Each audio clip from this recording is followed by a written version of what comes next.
كتير من اللي بيسمعونا دلوقتي بالنسبه له انا انترستد جدا اشتغل في مجال ليرنينج اند ديفلوبمنت، بس مش عارف ابدا ازاي، وهل انا لازم ابدا ترينر فبالتالي لازم اروح اخد تي او تي، ولا انا ممكن اخش انا بحب الحته بتاعه الديزاين فانا ممكن ابدا على طول بس في الحته بتاعه الديزاين واخد سيرتيفيكتس او اخد بقى يعني كورس او بروجرام ليه علاقه بالديزاين. ابدا ازاي؟ وهزود في السؤال، طب ابدا فريلانسر ولا ابدا جوه تريننج بروفايدر كومباني بتديليفر تريننج، ولا ابدا في كوربريت في ال&دي تيم؟ ليه سعادتك؟ الموضوع كبير. ليه سعادتك والله. طيب تعالى نبتدي من اول خالص.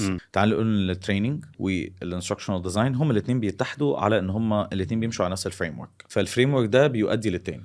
ففريم ورك الانستراكشنال ديزاين وفريم ورك التريننج بيمشوا على ايه؟ الستاندرد ادي اناليسيس، ديزاين، ديفلوبمنت، امبلمنتيشن، وايفالويشن. ادي يا جماعه دي فريم ورك انترناشونال، اي حد محتاج يبقى عارفها، يعني اي حد بيدخل دلوقتي مجال رايت ات داون ونستارت ايه سيرش عليها.